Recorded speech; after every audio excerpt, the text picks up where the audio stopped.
সবাইকে প্রণাম জানাই। আজকে প্রথমে যেটা নিয়ে আলোচনা হবে সেটা হচ্ছে যে গুরু মহারাজজি মানে স্বামী পবিত্রানন্দ মহারাজ, উনি ভগবানকে তো সুষুপ্তি নিয়ে আগে উপদেশ করেই ছিলেন যে সুষুপ্তির বিচারটা হচ্ছে সবচেয়ে উত্তম বিচার, কারণ সুষুপ্তির বিচার করা খুব কঠিন। কোনো একটা অবস্থা দেখতে দেখতে সেটা নিয়ে বিচার করাটা সোজা, কিন্তু যখন আমরা সুষুপ্তি অবস্থায় যাই তখন তো সেটা নিয়ে বিচার করতে পারি না। সেই অবস্থা থেকে উঠে এসে তারপরে সেটা নিয়ে ভাবতে পারি। তাও সুষুপ্তি বা এই অবস্থা, নিদ্রা অবস্থা মানে যেখানে আমরা স্বপ্ন দেখি, এই অবস্থাগুলো নিয়ে যে বিচার করা যায় সেটাই তো জানতাম না। সেটা বেদান্ত যত চর্চা করছি তত আস্তে আস্তে জানতে পারছি। তো এই বিচারগুলো এই জন্যই শিখিয়েছেন যাতে আমরা এইটুকু অন্তত ধারণা করতে পারি যে আত্মা বা ব্রহ্ম একটা কিছুর অস্তিত্ব আছে। তো সুষুপ্তির বিচার, যেটা আই থিঙ্ক অনেক কটা সেশনস আগেই সেটা নিয়ে আলোচনা হয়েছিল, তো সেখানে সুষুপ্তির বিচারে এইটাই বলা হয়েছিল যে সেই সময় আমাদের কোনো পঞ্চ জ্ঞানেন্দ্রিয় মানে আমাদের চোখ তখন বন্ধ, অবশ্যই ঘুমানোর সময় চোখ বন্ধই রাখতে হবে, কিন্তু হ্যাঁ অনেকজন চোখ খুলেও ঘুমায়, তাদের কথা বলছি না, ইন জেনারেল বলছি যে চোখ বন্ধ থাকে, কানে কিছু শুনি না, নাকে গন্ধ পাই না, কোনো কথা নেই, তখন স্পর্শ পাই না, কোথায় শুয়ে আছি, কিভাবে শুয়ে আছি, আমার আশেপাশে কি হচ্ছে, আশেপাশে কি আছে, এইগুলো কিছুই কিন্তু আমরা টের পাই না। সুষুপ্তিতে আমার সব সেন্স অর্গানস একদম অফ, মানে একদম ডরমেন্ট। শুধু যে পঞ্চ জ্ঞানেন্দ্রিয় কাজ করছে না তা নয়, ঘুমের যখন আমরা স্বপ্ন দেখি তখন কিছুটা কাজ করে, কারণ আমরা বলি না আমার খুব কাঁচা ঘুম, মানে একটু কিছু হলেই আমি উঠে পড়ি বা জেগে যাই, কিন্তু সুষুপ্তি অবস্থাটাই হচ্ছে যেটা গভীর ঘুম, মানে একদম গভীর, মানে সেখানে কিছুই মানে টের পাওয়ার উপায় নেই। তো সুষুপ্তি অবস্থায় আমাদের মনটাও অফ থাকে, একদম ইনঅ্যাক্টিভ, ওটার কোনো কাজ নেই। যদি মনটা অ্যাক্টিভ থাকতো তাহলে আশেপাশে কি হচ্ছে না হচ্ছে সেটা নয় টের পেতাম, নয় আমার ভেতরে চিন্তা চলতো। চিন্তার সমষ্টিই তো মন। মনটা যদি অ্যাক্টিভ থাকতো সুষুপ্তি অবস্থায় তাহলে কিন্তু চিন্তা চলতো, কিন্তু সেই সময় মনটাও অফ থাকে, যেটা আমাদের স্বপ্নাবস্থায় থাকে না। স্বপ্নাবস্থায় আমরা স্বপ্ন দেখি, ওটা মন অ্যাক্টিভ থাকে বলেই দেখি। আর খুব ন্যাচারালি এটাই কনক্লুশন হবে যে সেই সময় আমাদের বুদ্ধিটাও কাজ করে নয় সুষুপ্তির সময়, নাহলে বুদ্ধি তো আমাকে বলতো না যে আমি গভীর ঘুমাচ্ছি, বা আমি কিছুটা ভাবতে পারতাম, ওটাকে অ্যানালাইজ করতে পারতাম, আমার র্যাশনাল এটাকে জাগিয়ে তুলে আমি সেই সিচুয়েশনটাকে দেখতে পারতাম, কিন্তু সেটাও আমি পারি না। তো আমার সব কিছু ওই সময় অফ, কিচ্ছু নেই, একদম অফ। এই জন্য সুষুপ্তি অবস্থা থেকে উঠে এসে আমরা বলি যে কিচ্ছু দেখিনি, কিচ্ছু বুঝতে পারিনি, কিছু জানতে পারিনি। কিছু হয়তো একটা ঘটনা ঘটেছে, আমাকে জিজ্ঞেস করছে কি রে তুই এমন ঘুমাচ্ছিলি, তুই কিছু টের পাসনি? তখন আমরা বলি কি না কই কিছু তো বুঝতে পারলাম না কি হলো না হলো। তো এই যে আমি বলতে পারলাম যে আমি কিছু জানিনি, আমি কিছু টের পাইনি, আমি কিছু বুঝিনি, এটা আমি কি করে বলতে পারলাম? তখন তো আমার সব কিছু, আমার পঞ্চজ্ঞানেন্দ্রিয় মন বুদ্ধি সব আমার অফ ছিল। তো এইটা আমাকে কে বলে দিল? তখন ইনফ্যাক্ট অহংকারও থাকে না। আমাদের যে অহং ভাব যেটা, সেটাই অহংকার। অহং যখন আকারিত হয় সেটাকেই অহংকার বলে। তো আমাদের যে অহং ভাব সেটাও কিন্তু সুষুপ্তির সময় থাকে না, কারণ সুষুপ্তির সময় যদি অহংকার থাকতো তাহলে সেই সময় ঘুমের সময় যদি আমার গায়ে কেউ হাত দিত আমি বলতাম ছোবেন না, দূরে যান। তো সেই সেন্স অফ আই, যেটাকে ঠাকুরের কথায় কাঁচা আমি, সেটাও কিন্তু তখন থাকে না। তো আমার যখন কোনো কিছু কাজ করছে না, তাহলে আমি কি করে জানলাম যে আমি সেই সময় খুব কিচ্ছু টের পাইনি? আমি যে কিছু টের পাইনি এটাও তো একটা জানা, একটা ইনফরমেশন। এই ইনফরমেশনটা আমি কোত্থেকে পেলাম? বা রাদার কোয়েশ্চেনটা হবে এই ইনফরমেশনটা আমাকে কে দিল? কে দিল আমাকে ইনফরমেশনটা যে সেই সময় আমি কিচ্ছু টের পাইনি, সেই সময় আমি কিছু জানতে পারিনি? তো সুষুপ্তির বিচার করলে বোঝা যায় যে সব কিছুর পেছনে সেই সাক্ষী, সেই ব্রহ্ম বা আত্মা যে সব কিছুর থেকে নির্লিপ্ত, সে সব কিছুকে প্রত্যক্ষ করে, নির্বিকার নির্লিপ্ত হয়ে সে প্রত্যক্ষ করে এবং আমাদেরকে জানান দেয়। সব কিছুর প্রত্যেকটা অবস্থা, আমরা যেই অবস্থাটাই এক্সপিরিয়েন্স করি না কেন, আমি জানি বা না জানি, সে কিন্তু আমাকে জানান দেয় বা সেইটা আমার কাছে প্রকাশ করে। তো এই সুষুপ্তির বিচার, এটা পবিত্রানন্দ মহারাজ ভগবানকে শিখিয়েছিলেন। তো গুরু মহারাজজি এরপরে ভগবানকে কি আধ্যাত্মিক উপদেশ দিচ্ছেন? গুরু মহারাজজি সুষুপ্তি সম্বন্ধে বিচারের তরবারি ভগবানের হাতে তুলে দেওয়ার প্রচেষ্টা করতেন। স্বামীজির কথা আছে, বিচারের তরবারি মাথায় নিয়ে শুবি। বিচারটাকে কিসের সাথে তুলনা করছে? তলবারের সাথে। কেন তুলনা করছে? তলবারের কাজ কি? কাটা। সে মানুষ কাটতেই বেশি শোনা গেছে, তলবার দিয়ে যুদ্ধ। তো এখানে বিচারটা আমাদের অজ্ঞানতাটাকে কাটতে সাহায্য করে। অবস্তু, ঠাকুরের কথায় ঈশ্বরী বস্তু, বাকি সব অবস্তু, সেই অবস্তুটাকে কাটতে সাহায্য করে। বিচার করতে করতে, বিচার কিন্তু আমাদের ভেতরে যে গিটগুলো লাগানো সেগুলোকে খুলতে সাহায্য করে। তো এই জন্য বিচারটাকে বলছে, বিচারটাকে তলবারের সাথে কম্পেয়ার করছে, তুলনা করছে। তো এইটাই তিনি এই তলবারটা তিনি ভগবানের হাতে গুরু তুলে দিচ্ছেন। এটা তো গুরু শিষ্য পরম্পরা, এই জ্ঞানের চর্চা গুরু শিষ্য পরম্পরা।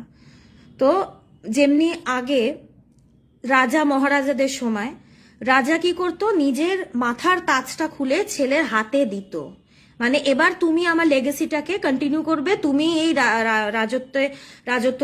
রাজত্ব করবে, তুমি সিংহাসনে বসবে। তো ঠিক সেরকমই পবিত্রানন্দজি এই যে জ্ঞানের যে মুকুট, এইটা ভগবানের মাথায় তিনি পড়াতে চলেছেন। তিনি কবে পড়াতে পেরেছেন? 15ই ডিসেম্বর 1984 সাল, যেদিন ভগবান নির্বিকল্প সমাধি লাভ করেন। সেই দিনটা হচ্ছে প্রিন্সদের যেমনি করোনেশন হতো, সেটা হচ্ছে ভগবানের করোনেশন ডে। জ্ঞানীর তাজ মাথায় পরা, জ্ঞানীর মুকুট মাথায় পরা। তো তিনি এই তরবারিটা ভগবানের হাতে তুলে দিচ্ছেন। সুষুপ্তিতে কাঁচা আমি বা অহংকারের কোনো অস্তিত্ব থাকে না, জাগ্রতে সেটা আবার কাজ করতে শুরু করে। যখন আমরা চোখ খুলি, চোখ খুলতে না খুলতেই আমাদের সবকিছু, আমাদের ভেতরে না একটা অটোমেটিক সুইচ আছে, যে সুইচটা আমরা টিপি না। চোখ খুলতে না খুলতেই আমাদের ভেতরে সবকিছু অটোমেটিক্যালি চলতে শুরু করে। মন অ্যাক্টিভ হয়, বুদ্ধি কাজ করতে শুরু করে, যেন একটা ইনভিজিবল সুইচ। ওটা কে টেপে ভগবান জানে, বাট হয়, শুরু হয়ে যায় সবকিছু অটোমেটিক, ম্যানুয়ালি কিছু হয় না, সব অটোমেটিক। তো তখন আবার আমরা জগৎ দেখতে শুরু করি, আমাদের অহং ভাবটাও ফিরে আসে, আমি ভাবটা ফিরে আসে। অন্যদিকে স্বপ্রকাশ জ্ঞান জাগ্রত, স্বপ্ন, সুষুপ্তি 3 অবস্থাতেই বর্তমান থাকে। এই লাইনটাতে বোঝা যাচ্ছে যে কি আমাদের মন, বুদ্ধি, অহংকার এগুলোও কিন্তু একটা সেন্সে টেম্পোরারি। কারণ এটাকে পার্মানেন্ট কিন্তু আমরা বলতে পারবো না, কারণ সুষুপ্তি অবস্থায় বা যখন ঘুমিয়ে পড়ছি এগুলোর অস্তিত্ব কিন্তু থাকে না। অস্তিত্ব থাকে না বলাটাও ভুল, এ ডরমেন্ট থাকে। তো এই জন্য এইগুলোকে সত্য বলে ধরা হয় না। আমি এখানে সত্য বলতে অ্যাবসলিউটের কথা বলছি। যারা জগৎকে ব্যাখ্যা করে, মানে মহাপুরুষরা তো জগৎ নিয়েও কথা বলে, স্বামীজি প্রচুর বলেছেন। স্বামীজির ব্যাখ্যাতে কোনো জায়গায় কিন্তু পাওয়া যাবে না যে স্বামীজি এখন, হ্যাঁ এটা ভাবের ওপরও নির্ভর করে, মহাপুরুষদের ভাবের ওপরও নির্ভর করে। কখনো তারা মানে তাদের যেরকম ভাব হয় তারা সেইভাবে কথা বলে, কারণ অনেক মতবাদ আছে। তো ঠাকুরকেও আমরা দেখেছি, কখনো তিনি দ্বৈতবাদ নিয়ে কথা বলছেন, কখনো তিনি অদ্বৈতবাদ নিয়ে কথা বলছেন। তো যখন তারা অদ্বৈতবাদ নিয়ে কথা বলে তখন তারা জগতের কোনো প্রসঙ্গ রাখেনই না।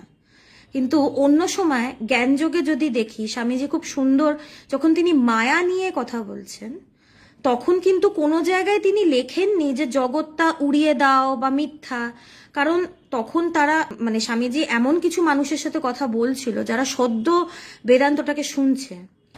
তো একজনকে যদি আমি শুরুতেই বলে দিই যে জগৎ মিথ্যা, সে কিছু বুঝবেও না, উল্টে সে ভয় পেয়ে আমার কথা শুনবেও না, সে আধ্যাত্মিকতার কথা শুনবেই না। তো তাকে এমন করে বলতে হবে যাতে সে কথাগুলোকে ধরতে পারে। কারণ স্বাভাবিকভাবে আমরা শুনতে শুনতে আমরাও শুরুতে বলতাম যে জগৎটাকে তো পুরো দেখতে পাচ্ছি, স্পর্শ করছি, অনুভব করছি, কি করে এটা মিথ্যা হয়? সবসময় তো চোখের সামনে দেখছি। সবসময় যে চোখের সামনে দেখছি না, এইটা বোঝানোর জন্যই এই আলোচনাটা, যে ঘুমের সময় তুমি চোখের সামনে জগৎকে দেখো না, তার মানে ওটার অস্তিত্ব সবসময় থাকে না। তাই যেটার অস্তিত্ব সবসময় থাকে না সেটাকে সত্য বলা যায় না। কিন্তু তাও মানে বেদান্তটা সুন্দর কেন? বেদান্তে অজাতবাদ আলাদা। আমি প্রিলিমিনারি লেভেলের কথা বলছি। শুরুতে এটা বলে যে জগৎটা সত্য। কিভাবে সত্য? ওটা relative truth. That is the relative truth, not absolute truth. Absolute truth ব্রহ্ম বা আত্মা, এটাকেও ট্রুথ বলা হচ্ছে, কিন্তু রিলেটিভ ট্রুথ মানে it depends on the circumstances. একটা রিলেশনের অনুযায়ী ওটা অস্তিত্ব। ওই রিলেশনটা যদি না থাকে, that object will go out of existence. তো ওটাকে রিলেটিভ ট্রুথ বলা হচ্ছে। তো এখন যে শিষ্য, সে যত এগোবে আস্তে আস্তে সে দেখবে, শুরুতে এটাই সে বুঝবে যে জগৎ আছে একদম ফার্স্ট। তারপর যে আধ্যাত্মিক পথে সে যখন আরেকটু এগোবে, সে বুঝবে কি না এটা রিলেটিভ ট্রুথ। কিন্তু একদম যখন সে সেই জায়গায় পৌঁছাবে, তখন সে বুঝবে যে এটার অস্তিত্ব, সেই জায়গায় ওটার অস্তিত্ব নেই। লেভেল তো সেই চরম জায়গায় সেটার অস্তিত্ব নেই, কিন্তু সেখান থেকে যেই নেমে আসছি তখনই আবার এই দ্বৈত, ডুয়ালিটি। তো এই জন্য জগৎটাকে বলছে যে এটার এক্সিস্টেন্স সবসময় থাকে না, ঘুমের সময় থাকে না। তো how can this B the absolute truth? কিন্তু এখানে কি বলছে যে স্বপ্রকাশ জ্ঞান, যেটা ব্রহ্ম বা আত্মা, যেটাকে যেই নামে ডাকা হয়, ঈশ্বর অনেকজন বলে এটাকে, জাগ্রত, স্বপ্ন, সুষুপ্তি 3 অবস্থাতেই বর্তমান থাকে। এটা 3টে অবস্থায় বর্তমান তো থাকেই, একইভাবে থাকে, কোনো এটার পরিবর্তন নেই, এবং নির্লিপ্তভাবে থাকে। সেটা কিছুর সাথে যুক্ত হয় না। আমরা যেমনি সব কিছুর সাথে যুক্ত, কানেক্টেড উইথ এভরিথিং। কানেকশনটা স্থূল নয়, যে দড়ি দিয়ে একজনের সাথে আরেকজনকে বেঁধে রাখা, সেটা না, সূক্ষ্ম কানেকশন। সব কিছুর সাথে কিন্তু আমরা খুব সাটল ভাবে কানেক্টেড। কিন্তু ব্রহ্ম বা আত্মা সেটা একদম নির্লিপ্ত, তাকে চেয়েও কেউ যুক্ত করতে পারবে না, আর সে চাইলেও যুক্ত হতে পারবে না, কারণ তার চাওয়ারই কোনো অবকাশ নেই। চাওয়া পাওয়া এগুলো মনের মধ্যে থাকে। আলটিমেট জায়গায় গেলে সেখানে মনেরও অস্তিত্ব নেই, তাই সেখানে চাওয়া পাওয়ারও অস্তিত্ব নেই। তো সেটাকে এই জন্যই বলছে সেইটা চরম সত্য, কারণ সেটা সব সময় আছে। এখনো আছে, 1 সেকেন্ড 2 সেকেন্ড পরেও থাকবে, ভবিষ্যতে হাজার হাজার বছর ধরে থাকবে। এটাকে এই জন্য বলে এটা কাল এবং দেশের পারে, time distance. This is beyond time and distance. সময়ের পারে এই জন্যই বলা হচ্ছে কারণ ইনফাইনাইট, অনন্তকাল ধরে রয়েছে, কারণ এটা তো জন্মই হয়নি। আমরা একটা সময় কখন ধরি? একটা বস্তু অনুযায়ী তো ধরি, যে এক সময় তার জন্ম হয়েছে, এক সময় সেটা ধ্বংস হবে। তো যেটা জন্মই হয়নি, যেটা জন্ম মৃত্যুর পারে, সেটাকে ঠিক সময়ের আন্ডারে ফেলা যায় না। এবং কেন ডিস্টেন্সের কথা বলছে, যে এটা ডিস্টেন্সের পারে কেন বলছে? ব্রহ্ম কিন্তু একটা নির্দিষ্ট জায়গার জুড়ে নেই, সেটা ইনফাইনাইট, সেটা সর্বত্র, কোথায় নেই সেটা, টোটালটাই তো সেটা। সেটাকে বলছে টোটালিটি। ওটা 1 কিলোমিটার জুড়ে, 2 কিলোমিটার জুড়ে এরকম তো নয়, তাই ওটাকে বলছে ওটা ডিস্টেন্সের পারে। এই জন্যই ব্রহ্ম বা আত্মা চরম সত্য। এই কথাগুলো যত বিচার করা যায় বিচারের সূত্রটা, দড়ির শুরুটা তো ধরিয়ে দিচ্ছেন পবিত্রানন্দজি। আমাদের অবস্থাটা কি? অন্ধকার ঘরে হাতড়াচ্ছি। যারা আমরা আধ্যাত্মিক পথের পথিক, আমরা অন্ধকারে হাতড়াচ্ছি, যে কি করব, কিভাবে এগোবো বুঝতে পারছি না। একটা দড়ি খুঁজছি যেটাকে ধরবো। গুরু কি করে? অন্ধকারে যেহেতু আমি দেখতে পাচ্ছি না, গুরু তো জানে সেই জায়গাটা, সেই দড়িটা কোথায় আছে। গুরু কিন্তু জানে সেই দড়িটা কোথায়। সে কি করে? দড়িটা শুধু হাতে ধরিয়ে দেয়, তারপরে তুমি দড়িটাকে টেনে টেনে টেনে টেনে তুমি এগো, কোনো অসুবিধা নেই। যেমনি সুইমিং পুলে লেন করা থাকে দড়ি দিয়ে, যাতে লেনটা মেনটেন হয়, প্লাস যাতে ডুবে ফুবে যাওয়ার রিস্ক না থাকে। তো ঠিক ওরকমই, যেমনি প্রথমে যখন ছোট বাচ্চা তার যারা সাঁতার কাটতে শেখে, তারা দড়ি ধরে ধরে ধরে ধরে এগোয় আস্তে আস্তে। তো আধ্যাত্মিকতাটাও সাঁতার শেখাই। অ্যাকচুয়ালি এখানে সাঁতার শেখাতে শেখাতে গুরু ডুবতে শেখায়। উল্টো, আমরা সাঁতারটা শিখি যেন না ডুবি, কিন্তু এখানে আধ্যাত্মিক এতে আমাদেরকে গুরু একদম, গুরুকে যদি বলি আমি সাঁতার কাটতে চাই, কানমোলার ছাড়া কিছুই খাবো না, কানমোলাই দেবেন। এখানে গুরু কি করেন? গুরু ডুবতে শেখান, গুরু ডুবতে শেখান। তো যত আমি বিচার করব, আস্তে আস্তে আমি ডোবার আর্টটাকে শিখতে পারবো, যে কিভাবে ডুবতে হয়। কারণ এই ডোবা শব্দটা কেন ব্যবহার করা হচ্ছে? ব্রহ্মকে সমুদ্রের সাথে তুলনা করা হয়, ব্রহ্ম সমুদ্র এরম করে বলা হয়, কারণ সমুদ্র অনন্ত মনে হয় আর ভীষণ গভীর, তার তলাতল খুঁজে পাওয়া যায় না। তো এই জন্য এটাকে ইকুয়েট করা হয় ব্রহ্মের সাথে। তো এই জন্যই বলা হয় যে আধ্যাত্মিক জগতে এই কথাগুলো চলে, যে ডোবো, সেই জায়গায় ব্রহ্ম সমুদ্রে তুমি ডুব দাও। এখন ডুব দেওয়ার পরে বুঝতে পারবো যে পুরো সমুদ্রটাই আমি, তাই আমার ডুব দেওয়ার আলাদা করে কোনো জায়গা নেই। এই জন্যই বলছে it is beyond space and distance. সুতরাং সর্বদা স্বস্বভাবে বর্তমান থাকা অখণ্ড চৈতন্যই আমার আসল আমি, সবসময় বর্তমান না থাকা কাঁচা আমি নয়। ঠাকুর যেটা বলতো, কাঁচা আমি এবং পাকা আমি। তো এই অহংটা হচ্ছে কাঁচা আমি। আমি ভাবি কি এইটাই আমি, এই অহংকারটাই আমি, এই আমি ভাবটা, এই ভাবটাই আমি, কিন্তু এটা ভুল। এই ভাবটা আমার সবসময় থাকে না। এই ভাবটা নেই মানে কি আমি তখন নেই? সুষুপ্তিতে তো আমার অহংভাব থাকে না। আমি যদি বলি আমি দেহ বা আমি মন, যে যেরকম অনুভব করে, বেশিরভাগ আমরা অনুভব করি আমি এই দেহটা, তো আমি এই দেহ, আমি এই মন, হ্যাঁ, আমি এই অহংকার। তো আমি যদি এইগুলো হই, তার মানে তো রাত্রি 8 ঘন্টা আমার কোনো অস্তিত্ব থাকে না, কারণ তখন তো এগুলোও কিছু থাকে না। তখন কি আমি মরে যাই? তখন কি আমি আউট অফ এক্সিস্টেন্স চলে যাই? তো এইগুলো আমাদের আসল পরিচয় নয়। যে সবসময় জেগে আছে, যে সবসময় সবকিছু প্রত্যক্ষ করছে নির্লিপ্তভাবে, সেইটাকেই ঠাকুরের ভাষায় সেইটাই পাকা আমি, সেই ব্রহ্ম বা আত্মা বা সেই জ্ঞান। ভগবানের মধ্যে জ্ঞান লাভ বিষয় দ্বিধা আসলে তিনি তাকে সাহস যোগাতেন এই বলে যে দুর্বলতাই পাপ, দুর্বলতাই ভয়। তো চলতে চলতে শিষ্যের এটা তো নয় যে আমাদের ভেতরটা সবসময় মোটিভেটেড থাকবে, সবসময় ইন্সপায়ার থাকবো, কারণ মনের ফ্লাকচুয়েশন আছে, মনের ওঠানামা আছে। মনটা একটা ওয়েভের মতন, একটা ওয়েভের মতন। যেমনি সাউন্ডের একটা ওয়েভ আছে, সেরকম মনেরও একটা ওয়েভ আছে।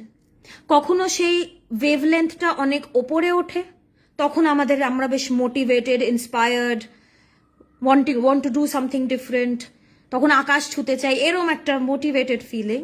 কিন্তু আবার যখন গ্রাফটা নিচে চলে যায়, মানে ওয়েভটা আবার যখন নিচে যায়, তখন আবার হতাশ, কিছু ভাল লাগছে না, লেথার্জিক। তো মনের ফ্লাকচুয়েশন যাচ্ছে। তো গুরু কি করেন? তিনি শিষ্যকে সবসময় ইন্সপায়ার করেন। গুরুর কাজই তো তাই, তিনি সবসময় ইন্সপায়ার করেন।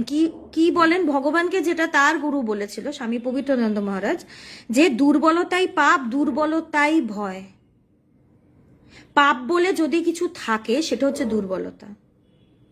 স্বামীজির কথা, যে পাপ বলে যদি কিছু থাকে, এই কথাটা কেন বলা হচ্ছে? বেদান্তে পাপ পুণ্য বলে কিছু থাকে না। আগের দিন আমি একটা কমেন্ট পড়ছিলাম, কেউ একজন লিখেছিল যে আমরা পাপি ঠাপি মানুষ, আমরা হয়তো পাবো না, এগুলো পারবো না করতে। তো এইটা আবার বলে দিই যে বেদান্তে পাপ পুণ্য বলে কিছু নেই। পাপ পুণ্যের যে গণ্ডি, সেগুলো আমরাই বানিয়েছি, এবং এই গণ্ডিটা আমরা বানিয়ে আমরাই এটার মধ্যে নিজেদেরকে আটকেছি। আমরা যেটাকে পাপ বলি, ওটা আমার অনুযায়ী সেটা পাপ, সেটা আরেক লোকের কাছে পুণ্য হতেই পারে। তো দুই মানেই মিথ্যা, তাই এটা নিয়ে মতো ভাবার কিছু নেই। বেদান্তে পাপ পুণ্যের কোনো জায়গা নেই। ঠাকুরের কথা যে পাপ এটা তো তুলোর পাহাড়, ফু মারলে উড়ে যাবে, ঠাকুর বলছেন। তো এই জন্যই স্বামীজি বলছেন যে যদি পাপ বলে কিছু থাকে, দুর্বলতাই পাপ। এখন প্রশ্নটা হচ্ছে কিরকম দুর্বলতা, বা কোন দুর্বলতার কথা স্বামীজি আমাদেরকে বলতে চাইলেন? শারীরিক দুর্বলতা, নাকি মানসিক দুর্বলতা, কি কোন দুর্বলতা? এখানে দুর্বলতা বলতে আমাদের মনের দুর্বলতা। এখন মন আর মেন্টালিটি দুটো কিন্তু একটু হলেও আলাদা। আমাদের সাইকি আর আমাদের মন, দুটোর মধ্যে ডিফারেন্স আছে। মনের দুর্বলতা মানে কি? একজন দুর্বল মানে মনের দিক থেকে দুর্বল মানে সে তার মনের সাথে লড়াই করতে পারে না, সে তার মনের দাস। এবার বুঝতে হবে যে পৃথিবীতে মানে কোটি কোটি মানুষই তাই, মানে মন যা বলছে সে তাই শুনছে, সেটার বাইরে সে যেতে পারছে না, বা মনের চাহিদা বা কামনা বাসনার এগেনস্টে সে দাঁড়াতে পারছে না, বা সে বিচার করতে পারছে না যে আমার মন যেটা বলছে সেটা ঠিক বলছে না ভুল বলছে, আমি মনের কথা কেন শুনছি, সে এগুলো নিয়ে ভাবছে না।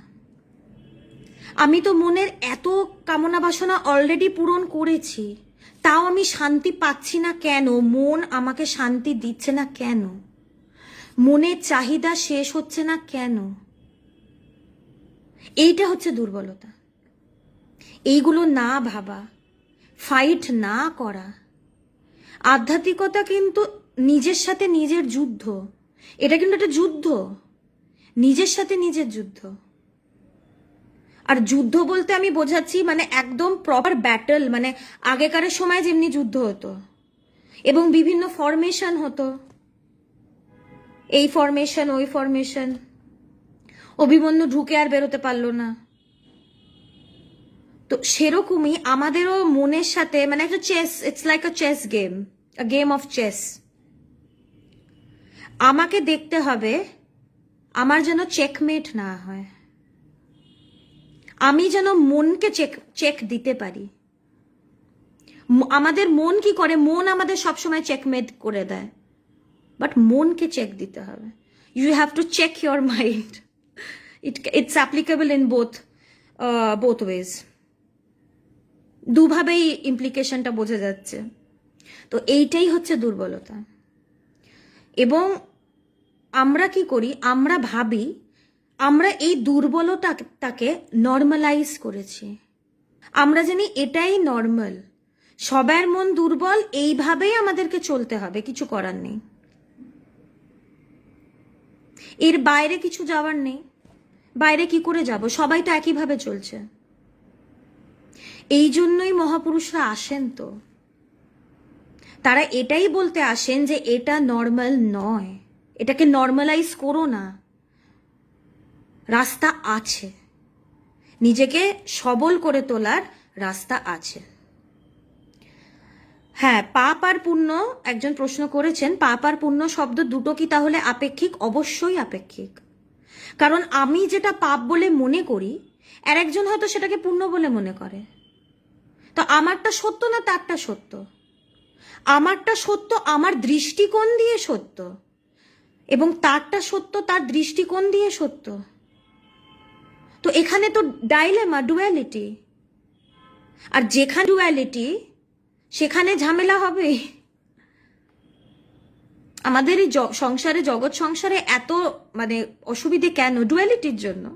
এক একজনের এক একটা মত, কারোর সাথে কারোর মতের মিল নেই। আর প্রবলেমটা তখন হয় যখন আমি এটা প্রুফ করতে চাই যে আমি যেটা বলছি বা জানছি সেটাই ঠিক, অন্যদের সবাই সবকিছু ভুল। কিন্তু বেদান্ত এটাও শেখাচ্ছে যে কি তুমি তোমার জায়গা থেকে ঠিক, সেও ঠিক তার জায়গা থেকে। বেদান্ত সবাইকে জায়গা দেয়। বেদান্ত শুধু এইটা বলে না যে ব্রহ্মসত্য জগৎ মিথ্যা। আমরা এটা ভেবে বেদান্তকে ভয় পাই যে বেদান্ত সবকিছু উড়িয়ে দেয়, একদমই না। বেদান্তে সবার জায়গা আছে, বেদান্ত সবার কথা ভেবেছে। বেদান্ত কি, এটা তো একটা জ্ঞানের চর্চা। এইগুলো তো আমরা পেয়েছি সেই সাধু সন্তদের থেকেই। তারা সবাইকে জায়গা দিয়েছে, তারা সবার সবকিছুকে গ্রহণ করেছে এবং সবকিছুকে স্থান দিয়েছে। ভারতবর্ষের চরিত্র কিন্তু এখান থেকেই এসছে।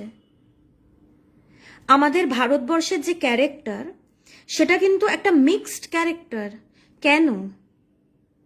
কারণ এই দেশের মধ্যে যা ঢুকেছে, যা বিলিফ হোক, কোনো চিন্তাধারা হোক, কোনো মতবাদ হোক, কোনো কালচার হোক, কোনো রাইট রিচুয়াল হোক, সব কিছু স্থান পেয়েছে এই দেশে। এখানে আমরা কিচ্ছু, কোনো জিনিসকে আমরা তুচ্ছ বলিনি, কোনো জিনিসকে আমরা বাদ দিইনি, আমরা সব কিছুকে গ্রহণ করেছি। এই যে অ্যাকসেপ্টেন্স, এটা আসছে তো এই আধ্যাত্মিক এই লিনিয়েজ থেকেই তো এটা আসছে। এই জন্যই ভারতবর্ষ সুন্দর, এখানে সব কিছু পাওয়া যায়। আমরা যদি কলকাতাতে দেখি, কলকাতাতে যেইভাবে দোল খেলা হয়, যেইভাবে দুর্গা পুজো হয়, ক্রিসমাসের সময় যদি পার্ক স্ট্রিট যাই, তখন কি মনে হবে যে এটা মানে মেজরিটি হিন্দু পপুলেশন? কি সুন্দর করে সাজাচ্ছে, চার্চ সাজাচ্ছে, সব কিছু, এখানে এভরিথিং ইজ সেলিব্রেটেড। এই যে অ্যাকসেপ্টেন্স, সব কিছুকে গ্রহণ করা। তো পাপ পুণ্য দুটোই আপেক্ষিক, it is relative, it is related to what I think. আমার চিন্তার সাথে এটার সম্পর্ক। আর একটা কিছু পাপ বা পুণ্য, এটার পেছনে কিন্তু কোনো যুক্তি নেই কেন সেটা পাপ বা কেন সেটা পুণ্য। এই কনসেপ্টগুলো দেওয়া হয়েছে, স্বর্গ নরকের ব্যাপার অনেক আছে। আর এই স্বর্গ নরকের ব্যাপার যে মানুষকে বলা হতো, এখন অতটা কেউ ওরম মানে না, অ্যাটলিস্ট আমি যতদূর জানি। মানুষকে একটু ডিসিপ্লিন করার জন্য ভয় দেখানো, এই কারণে যাতে মানুষ একটু ডিসিপ্লিনড হয়। আর এটাতে আর কিছু উদ্দেশ্য নেই এই কথাগুলো বলার পেছনে। তো তাই পাপ পুণ্য নিয়ে বেশি ভাবার দরকার নেই। যেখানে বলছে ব্রহ্মই এক সত্য, সেখানে পাপ কি আর পুণ্য কি, কোনো কিছুরই জায়গা নেই ওখানে।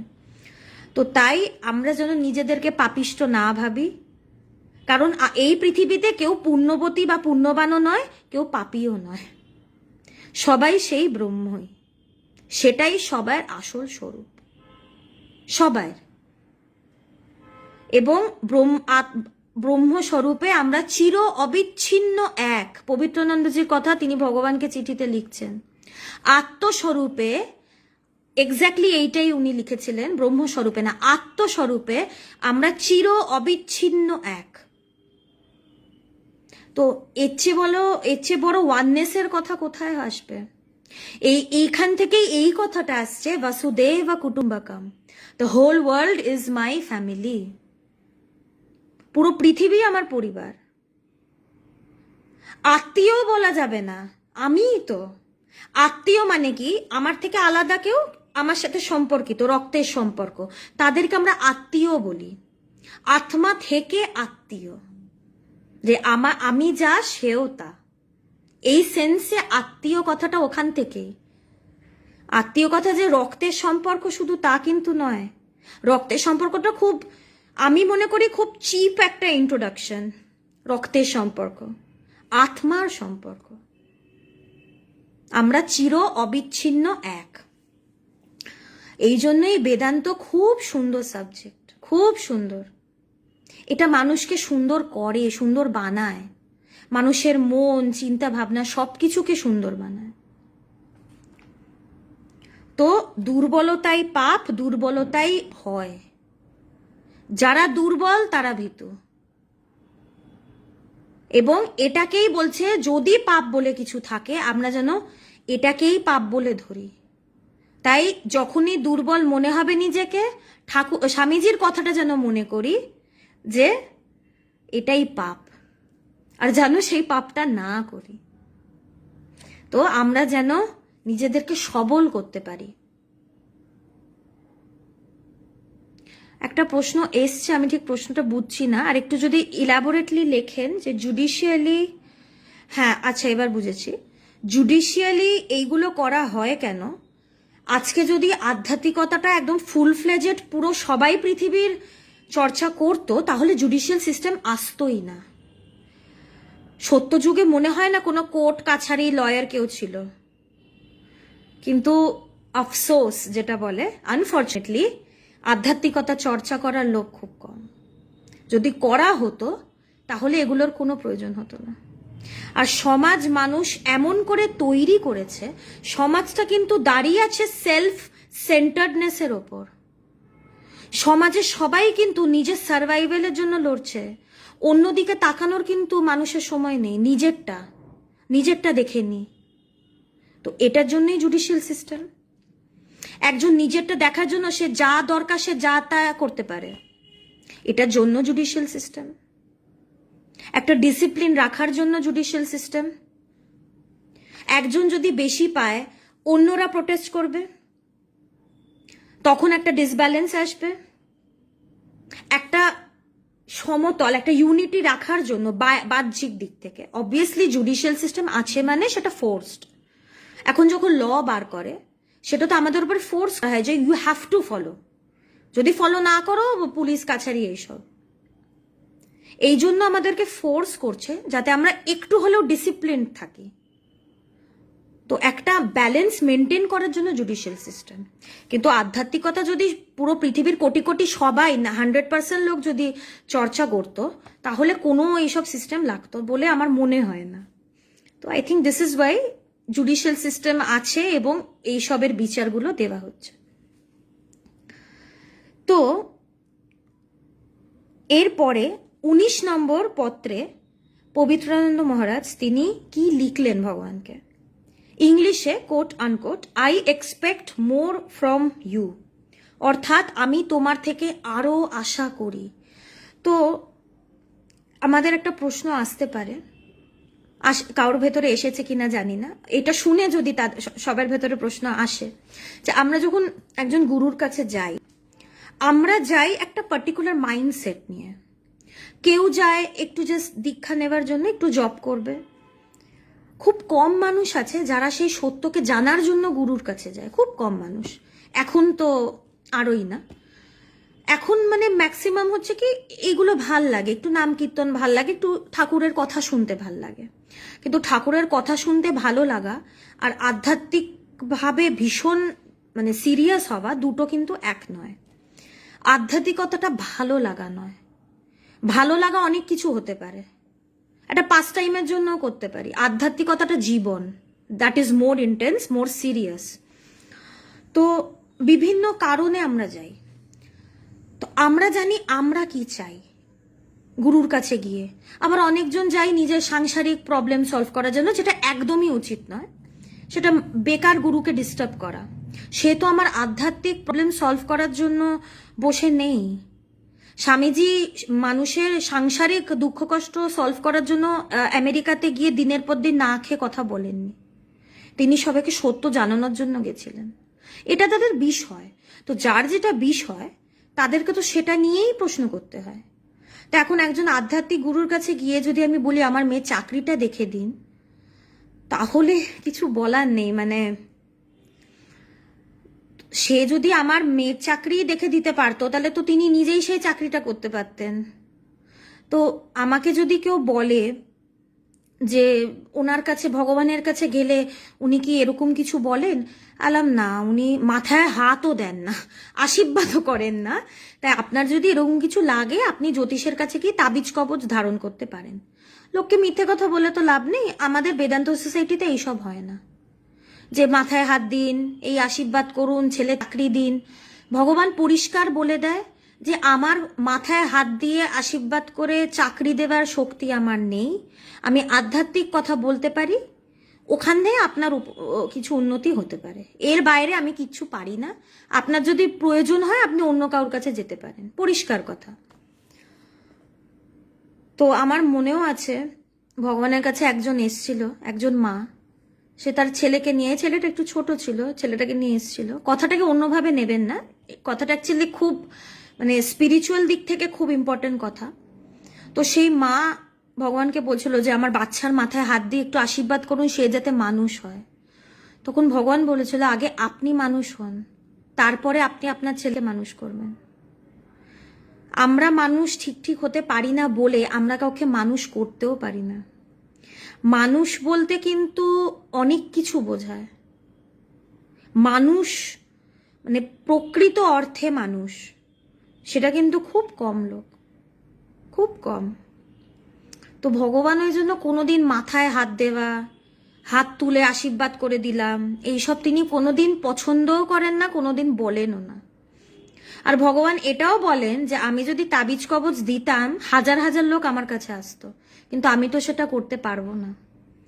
আমার কাছে যেই ধন আছে আমি সেই ধনটাই মানুষকে দিতে পারি। ঠাকুরের কথায় খানদানি চাষা। তাই ভগবান বলে যে আমাকে আমার গুরু যেই চাষটা শিখিয়ে গেছে আমি সেই চাষই করেছি, করব, এবং সেই চাষই আমি লোককে শিখিয়ে যাব। আমি অন্য কিছু শেখাতে পারবো না। তো যেটা বলছিলাম যে আমরা গুরুর কাছে বিভিন্ন কারণে যাই, কিন্তু আমরা জানি আমরা কি চাই, আমরা কি চেয়ে গুরুর কাছে যাচ্ছি, কিন্তু আমরা কি কোনোদিন ভেবেছি যে গুরু শিষ্যের থেকে কি চায়? গুরু কি চায় একজন শিষ্যের থেকে? এই যে পবিত্রানন্দজি লিখলেন I expect more from you, আমি তোমার থেকে আরো আশা করি। কি আশা করেন? যে আরো টাকা পয়সা পাঠাবে ভগবান? ভগবান কিছু তাকে করে দেবে, বানিয়ে দেবে, এইটা আশা করছেন? পবিত্রানন্দজি এই আশা করছে যে ভগবান যেন আরো তাড়াতাড়ি আধ্যাত্মিক পথে এগোয়।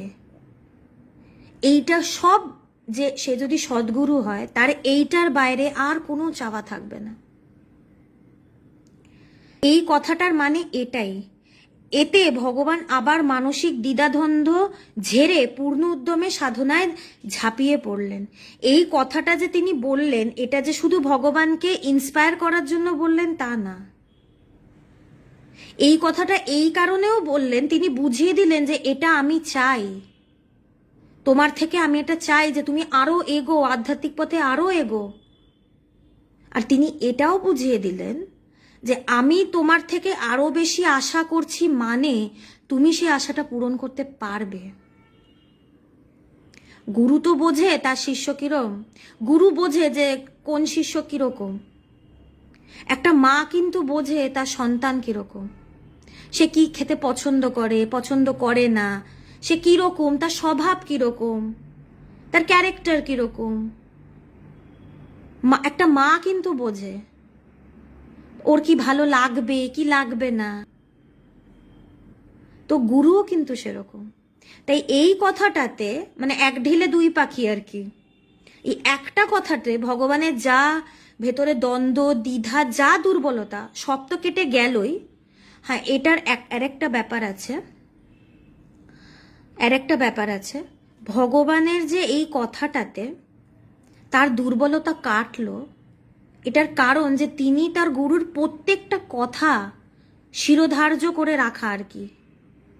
গুরু বলেছেন, গুরু আমার থেকে আরো বেশি আশা করেন, আমি দুর্বলতা রাখতেই পারি না নিজের ভেতরে। তো শিষ্যের ভক্তি শ্রদ্ধার ওপরেও ব্যাপারটা দাঁড়িয়ে আছে। এবং গুরু এই কথাটার মাধ্যমে তিনি দুটো কাজ করলেন। একটা তো ভগবানকে ইন্সপায়ার করলেন, আর আরেকটা তিনি বুঝিয়ে দিলেন যে তুমি পারবে এবং আমি এটা চাই তোমার থেকে, তুমি এটা করতে পারবে। ভগবানের দর্শন অবশ্যই। ভগবান এখন বিরাটিতে আছেন। বিরাটি যে স্টেশন আছে, রেল স্টেশন থেকে 2 মিনিট গিয়েই আমাদের বিরাটির যে আশ্রম, সেটার নাম মায়ের বাড়ি। বাগবাজার মায়ের বাড়ির সাথে গোলাবেন না, দুটো একদম আলাদা। এটা হচ্ছে বিরাটির মায়ের বাড়ি। একদম রেলওয়ে স্টেশন থেকে 2 মিনিট, ওখানে যাকে জিজ্ঞেস করবেন সবাই রাস্তা দেখিয়ে দেবে। তো ভগবান এখন মায়ের বাড়িতে আছেন। আমাদের তো অনেক জায়গায় অনেক সেন্টার আছে, তো এক এক সময় উনি শরীর ঠিক থাকলে বা কোনো অনুষ্ঠান কিছু থাকলে উনি যান এদিক ওদিক, কিন্তু আপাতত উনি বিরাটিতে আছেন। কিছুদিন বাদে ভগবানের বাদুতে যাওয়ার কথা। মধ্যমগ্রাম ছাড়িয়ে একটা বাদু গ্রাম একটা জায়গা আছে, সেখানেও আমাদের একটা আশ্রম আছে, তো কিছুদিন পরে সেখানে যাবেন। কিন্তু বেশিরভাগ সময় উনি বিরাটির মায়ের বাড়িতেই থাকেন। তো 10টার মধ্যে গেলে ভগবানের শরীর ঠিক থাকলে, ওনার অনেক বয়স হয়েছে, ওনার শরীর ঠিক থাকলেই উনি কথাও বলেন, দেখাও করেন, বিকেলেও উঠে দেখা টেকা করেন। তো বিরাটিতে যেতে পারেন, কোনো অসুবিধে নেই, কিচ্ছু করতে হবে না। ঢোকার জন্য গিয়ে বসবেন, শুনবেন, ভালো লাগবে, চলে আসবেন, কিচ্ছু দরকার নেই। ওখানে কোনো গেট পাস, কোনো কুপন, মেম্বারশিপ, কোনো ব্যাপার নেই। সবার জন্য দরজা খোলা, সবাই যেতে পারে, গিয়ে বসে শুনতে পারে। স্বামীজিরাও আছে ওখানে, আলোচনা হবে, ভালো তো অবশ্যই লাগবে। সত্যি পবিত্রানন্দজি চেয়েছিলেন যে তার এই শিষ্য আর সবার মতো শুধু দীক্ষার মন্ত্র জপ করে দিনাতিপাত যেন না করে, সে যেন তার অজাতবাদের চরম জ্ঞানের উত্তুঙ্গ শিখরে সদা বিরাজমান থাকে। এইটা হচ্ছে গুরুর চাহিদা। আমরা জানি আমরা কি চাই, কিন্তু আমাদের থেকে গুরু এটা চায়। এজন্যই বললেন যে আমি তোমার থেকে আরো বেশি আশা করি, মানে তুমি গভীরে ঢোকো, খালি জব করে দিন কাটিও না, কোনো লাভ নেই। জবটা যাকে পাওয়ার জন্য করছি তাকে যদি না পাই, তাহলে জবটার লাভ কি? তাই ইনিশিয়াল স্টেজে অবশ্যই জব করব, কিন্তু এই জবটা যেন আমাকে আমার গভীরে নিয়ে যেতে পারে, আমার ভেতরে নিয়ে যেতে পারে।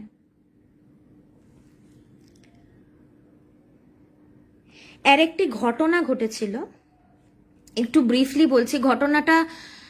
কেন বলছি, এটা থেকে একটু শেখার আছে কিছু। আমি সেই জায়গাগুলো নিয়ে আলোচনা করি যেটা আমার মনে হয় যে একটু কাজে লাগবে, আমার কাজে লেগেছিল, আমি তাই শেয়ার করছি।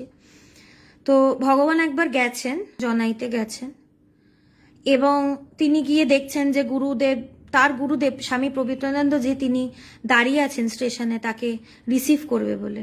মানে একজন গৃহস্থ মানুষের জন্য, ভগবানের তো গৃহস্থ, তার জন্য একজন সন্ন্যাসী দাঁড়িয়ে আছে, মানে কিরম ভাগ্য! শুধু সন্ন্যাসী না, তার গুরুদেব স্বয়ং। তো ভগবানের স্বাভাবিকভাবে চোখে জল আসাটাই নর্মাল আর কি। তার যে চোখে জল এসছিল এটা যে কাউর আসতো। তো স্টেশন থেকে বেরিয়ে যখন আশ্রমে যাচ্ছে, তো আশ্রমে যাবার আগে ভগবান গুরুদেবকে কিছু টাকা দিয়েছিলেন যে আপনি মিষ্টি কিনবেন আশ্রমের ভক্তদের জন্য। তো সে মিষ্টির দোকানে গিয়ে পবিত্রানন্দ মহারাজ তিনি রসগোল্লা নিয়েছেন, নিয়ে এবার সে একে বলছে যে দোকানে ছিল যে আর একটা এক্সট্রা দিন, যা টাকা দিয়েছি আপনি যা দিয়েছেন আর একটা এক্সট্রা রসগোল্লা দিয়ে দিন। তো এবার সে দোকানের লোক কিছুতেই দেয় না। তো পবিত্রানন্দজি মানে নাছোড় বান্দা, সে নিয়েই ছাড়বে এক্সট্রা রসগোল্লা।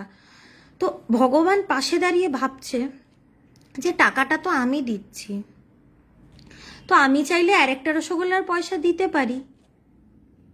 আর উনি একজন সন্ন্যাসী, উনি এরম করে ঝগড়া করছেন কেন? মানে ভগবানের একটু মনে হচ্ছিল যে রাস্তাঘাটের মধ্যে দাঁড়িয়ে গুরুদেব এরম করে চিৎকার করছেন, একটা মান সম্মানের ব্যাপার আছে। তখন তো ভগবান এত সবে he started his spiritual journey, তো ভগবান এগুলো ভাবছে। তো পরে তিনি গুরুদেবকে জিজ্ঞেস করলেন যে গুরুদেব আপনি এরম করে ঝগড়া করছেন, একটা দিতেই হবে বলছেন। তো তখন গুরুদেব বলল যে টাকাটা তুমি দিতে পারো আমি জানি, কিন্তু তুমি দিতে পারো বলেই আমি তোমার থেকে নিতে থাকবো সেটা তো কোনো কথা নয়। এবং আমি যে ওর থেকে একটা এক্সট্রা রসগোল্লা চাইলাম, আশ্রমে তো অনেক লোক আসে, একটা মানুষ একটা রসগোল্লা তাকে বেশি দিতে পারবো। তখন ভগবান বুঝলেন যে গুরুদেব নিজের মান সম্মান না ভেবে সে একমাত্র ভাবছিল যে তার আশ্রমে যারা আসবে কাউকে যাতে তিনি একটা এক্সট্রা মিষ্টি দিতে পারেন, তিনি শুধু এইটুকুই ভাবছেন। তিনি কিন্তু এইটা ভাবছেন না আমি একটা সন্ন্যাসী হয়ে এরম করে বলতে পারি কিনা, তার শুধু তার শিষ্যদের কথা মাথায়। তো এইটা ভগবানকে খুব নাড়িয়েছিল, এবং তখন তিনি বুঝেছিলেন যে একজন যে গুরু, তার সব কাজ বোঝা যায় না। তারা কি ভেবে কি কাজ করে, সে পেছনে কারণ কি, বা কি থেকে কাজটা কর্মটা তারা করছে, তারা কর্ম করেন না। বেদান্তের এ থেকে তারা কোনো কর্ম করে না, ব্রহ্মর কোনো কর্মের ব্যাপার নেই। কিন্তু আপাত দৃষ্টিতে তাদের যে দেখা যাচ্ছে তারা কর্ম করছে, সেটার পেছনে যে কি কারণ, যে চিন্তাটা, একটা কাজের পেছনে সবসময় একটা চিন্তা থাকে, তো চিন্তা ছাড়া কাজ হয় না। এখন সমাধি হচ্ছে চিন্তা শূন্য অবস্থা, সমাধিতে কোনো কাজের ব্যাপার না। একজন যে সমাধিস্থ সে কোনো কাজ করতে পারবে না। তো একটা কাজের পেছনে চিন্তা থাকে, তো এই চিন্তাটা ধরা যায় না। আধ্যাত্মিক পুরুষ বা মহাপুরুষ যারা, তাদের কাজের পেছনে চিন্তাটাকে ধরা খুব কঠিন। ভগবান ভাবছিল যে আমি গুরুর ব্যাপারে এইটুকু চিন্তা করছিলাম, এত ছোট চিন্তা করছিলাম আমার গুরুকে নিয়ে, যে তিনি কেন ঝগড়া করছেন, তার কি কোনো মান সম্মান নেই, তিনি সন্ন্যাসী। আর গুরু এদিকে কিমনি নিঃস্বার্থ, তিনি তার শিষ্যদের কথা ভাবছিল, নিজের মান সম্মানের কথা ভাবেইনি।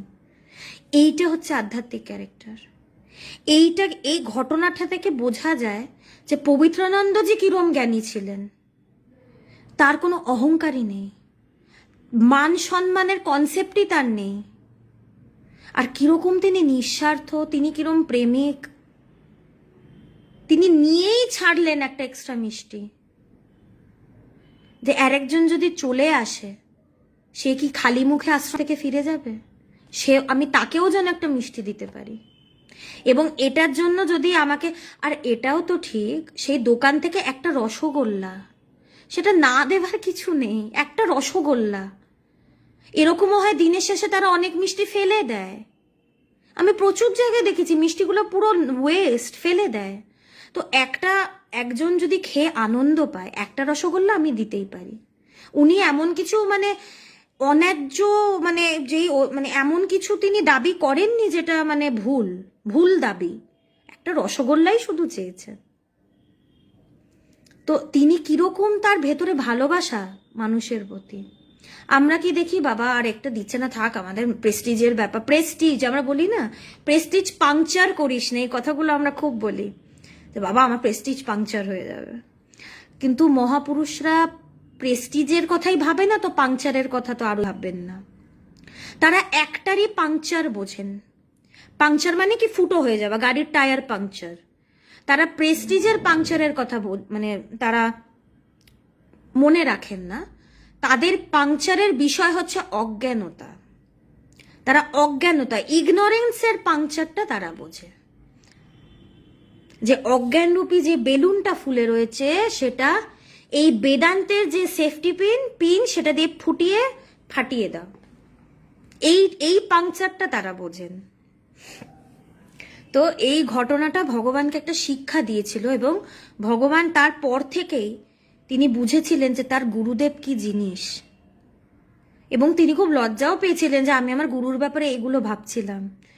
তিনি পরে বুঝলেন যে গুরুর এই কাজের পেছনে তার উদ্দেশ্যটা কিরকম।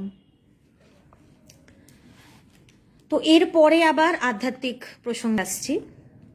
সবকিছুই, এই গল্পটাও আধ্যাত্মিক ব্যাপার, এই গল্পটাও আধ্যাত্মিক। এখানে এমন কোনো কথা হচ্ছে না যেটা আধ্যাত্মিকতার বাইরে। কারণ এই ঘটনাটায় আমরা আধ্যাত্মিক চরিত্র দেখলাম, যে একটা স্পিরিচুয়াল ক্যারেক্টার কিরম হবে। এইরকম, এইটা হচ্ছে একটা প্রপার স্পিরিচুয়াল ক্যারেক্টার। এটাও বুঝলাম যে গুরুদেব, যে আমার গুরু, তাদেরকে কোনোদিন জাজ করতে নেই। একটা সিচুয়েশন দেখে তাদেরকে জাজ করতে নেই। তারা অনেক গভীর মাছের, মানে ও গভীর জলের মাছ, কথাটা খুব পজিটিভলি বলছি, আমরা এই কথাটা একটু নেগেটিভ সেন্সে ইউজ করি, খুব পজিটিভলি বলছি। তাদের অনেক গভীর দেশে তারা থাকেন, তাদেরকে একটা বিহেভিয়ার দেখে জাজ করা ভীষণ ভুল। একটা মানুষের ক্যারেক্টারের অনেক দিক থাকে। তাই আমি তো বলি কোনো মানুষকেই জাজ করতে নেই, মহাপুরুষরা তো বাদই দিলাম। আমরা কি ফার্স্ট ইমপ্রেশন বলে না, first impression is the last impression, but this is wrong. First impression should not be the last impression. একটা মানুষের অনেক দিক আছে, সে তো সব সময় সব দিক সবাইকে দেখাতে পারে না, এক এক সময় তার এক একটা দিক প্রকাশ পায়। ওই আমরা একটা দিক দেখে আমরা ভাবি কি এইটাই সে পুরোটা, সেটা তো নয়। তো এই গল্প থেকে আমরা বুঝলাম কি, যে গুরুকে কোনোদিন জাজ করতে নেই, এবং এটাও দেখলাম যে একটা আধ্যাত্মিক ক্যারেক্টার কাকে বলে।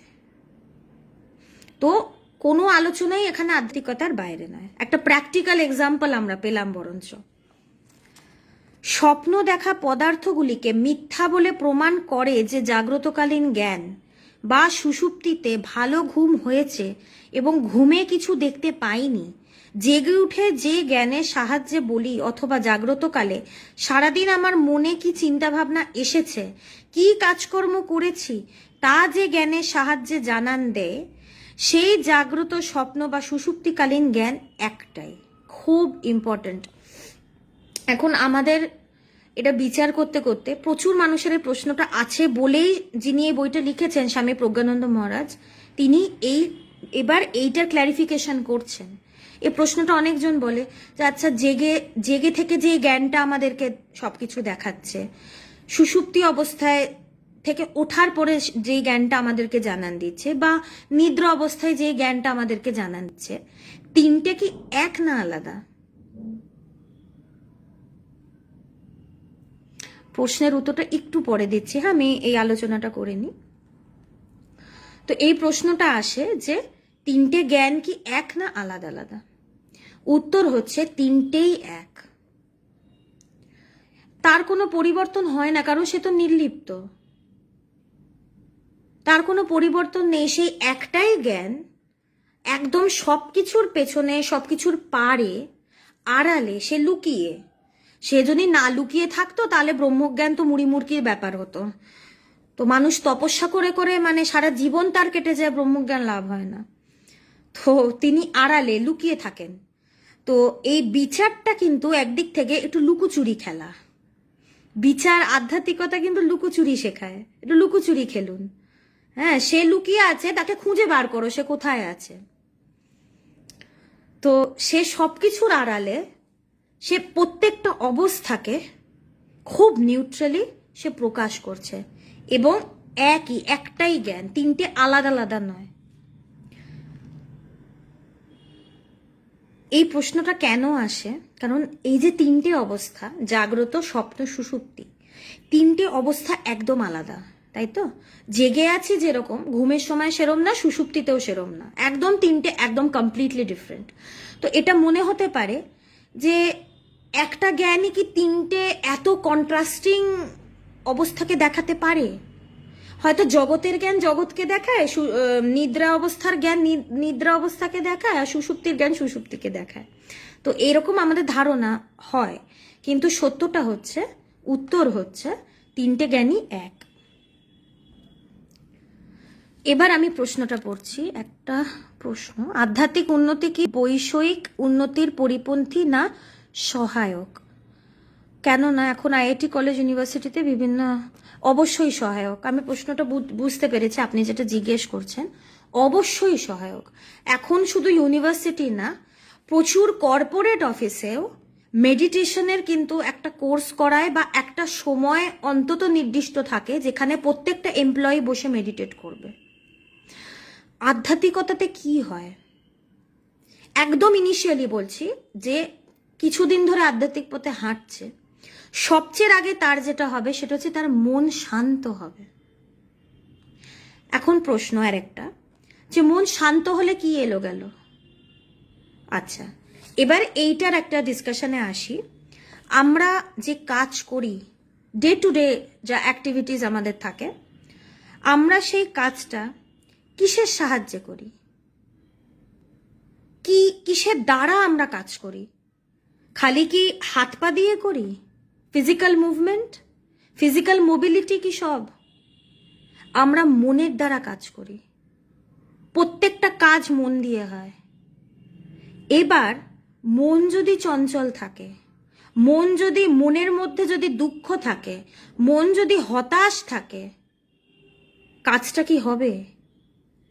জগতের আমরা যা কাজ করতে যাই, সত্যি কথা যদি বলি, আমাদের কোনো কাজ পারফেক্ট হয়?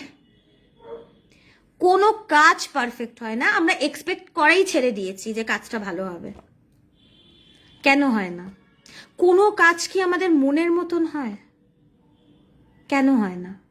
খুব কম হয়, খুব কম, মানে 1% হয়তো আউট অফ 100। কেন হয় না? কারণ মনটা চঞ্চল। মন হাজার জায়গায় আমাদের দেওয়া রয়েছে। আমরা যেমনি অনেক ব্যাংকে খাতা খুলে রাখি, ব্যাংকেরও আমাদের মনেরও অমনি অনেক জায়গায় খাতা খোলা। তো আধ্যাত্মিকতা কি শেখায়? আধ্যাত্মিকতা শেখায় এই যে মনটা চারি জায়গায় ছড়িয়ে আছে, এটাকে এক জায়গায় নিয়ে আসা, ফোকাস। এবং আমার মন যত ফোকাস হবে, আমার কাজ তত নিখুঁত হবে। আমরা যদি আধ্যাত্মিক পুরুষদের দেখি, তাদের কাজ নিখুঁত। তাদের জীবনটা যদি দেখি, একদম নিখুঁত, কোথাও কোনো ভুল নেই। কি করে? মনটা একদম স্থির। আর যার যত মন স্থির, তার কাজ তত ভালো হবে। আধ্যাত্মিক পথে বলা হয়, তোমার কাজ ভুল হচ্ছে মানে তোমার মন শান্ত নয়। কর্মের থেকে মনের অবস্থা বোঝা যায়। এই জন্য আধ্যাত্মিকতা ভীষণ, সবকিছুর জন্য আধ্যাত্মিকতা দরকার। আধ্যাত্মিকতা একটা মানুষকে মানে খুব শক্ত বানায় কিভাবে? যেই গাছের গোড়া আলগা, সে কিন্তু একটা ঝড়েতে, সে আমফানও আসতে লাগবে না, একটা ঝড়েতে সে উল্টে পড়ে যাবে। আমাদের সবাই কিন্তু, আমরা যে জীবনে চলছি, আমরা সবাই কিন্তু এই গাছের মতন, শিখর শক্ত নয়। তাই জীবনে একটা কিছু আসছে, একদম ভেঙে পড়ছি। এই জন্যই তো স্ট্রেস, ডিপ্রেশন, ফ্রাস্ট্রেশন। সাইকিয়াট্রিস্টের কাছে যাও, ডিপ্রেশনের ওষুধ খাও। এত বেড়েছে কেন? যত দিন যাচ্ছে মানুষের শিকড়গুলো আলগা হতে হতে হতে হতে, শিকড় শুধু আলগা হচ্ছে না, শিকড় পচে যাচ্ছে। শুধু যে সে ঝড়ে পড়ে যাবে তাও না, সেই গাছটা কোনো খাদ্যই পাচ্ছে না। আমাদের জীবনটা একদম তাই। It can be compare to this, একদম সিমিলার, কোনো ডিফারেন্স নেই। আধ্যাত্মিকতা কি করে? শিখরটাকে এমন শক্ত করে, সুনামি আসুক, আমফান আসুক, যা ইচ্ছে আসুক, সেই গাছ একদম সোজা দাঁড়িয়ে থাকবে। একটা আধ্যাত্মিক পুরুষের জীবনে যত কঠিন পরিস্থিতি আসুক, সে হাসি মুখে তুড়ি মেরে সেটা উড়িয়ে দিতে পারে। চুটকি মেরে উড়িয়ে দিতে, হেসে উড়িয়ে দিতে পারে। তার জন্য কোনো কিচ্ছু, কোনো ব্যাপারই না। আসুক না, আমিও দাঁড়িয়ে থাকবো সোজা। কেন? সেই গাছটা খাদ্য পায়। আধ্যাত্মিকতা সার। সার মানে আমি গরু সার সেটা বলছি না, গাছে যেই সার দেয় আমি সেই সারের কথা বলছি। আধ্যাত্মিকতা হচ্ছে সার। এইখান থেকে খাদ্যটা পাওয়া যায়। আধ্যাত্মিকতাটা মনের খাদ্য। এবং না, এই জন্যই তো যারা আধ্যাত্মিক চর্চায় নেই, তাদের মন কি করে? খাই খাই করে, কামনা বাসনা, এটা চাই, এটা চাই, এটা খাবো, ওটা খাবো, খাই খাই করে।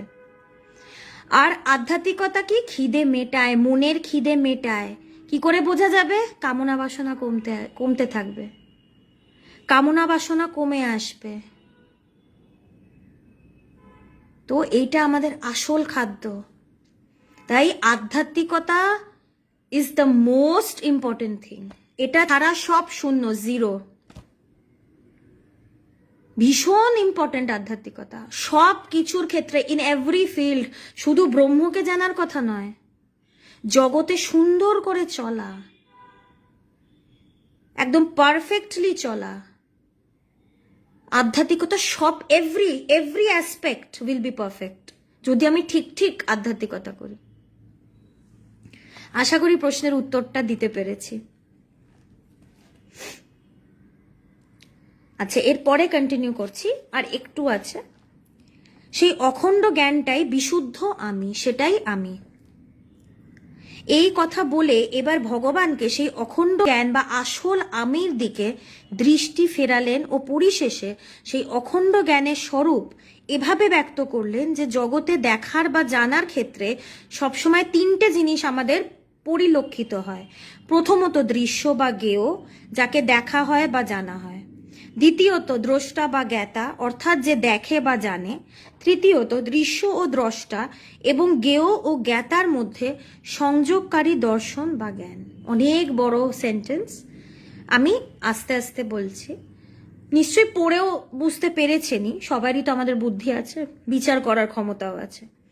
তো তাই for the sake of discussion এখানে প্রথমে তো তিনি বিচার শেখালেন যে এই সুষুপ্তির বিচার করলে আমরা বুঝতে পারবো যে এই জ্ঞানটা হচ্ছে আমাদের আসল স্বরূপ। হ্যাঁ, very good example. Prithviraj Mukherjee, thank you. খুব ভালো এক্সাম্পল উনি দিয়েছেন। যিনি প্রশ্ন করেছিলেন যে আধ্যাত্মিকতা ব্যবহারিক জীবনে প্রাসঙ্গিক কিনা, অবশ্যই অর্জুনের যুদ্ধর এক্সাম্পলটা তিনি তুলে ধরলেন। Very good example, thank you so much for reminding me যে মানে গীতা যুদ্ধক্ষেত্রে দাঁড়িয়ে, আর এই আধ্যাত্মিক কথা যদি তিনি না শুনতেন অর্জুন, তার গান্ডীব উঠতই না। তিনি এত বড় ধনুর্ধর, তিনি গান্ডীবই ফেলে দিয়েছেন। আর এই কৃষ্ণের কথাতে তিনি গান্ডীব তো তুললেন, যুদ্ধও করলেন, জিতলেনও।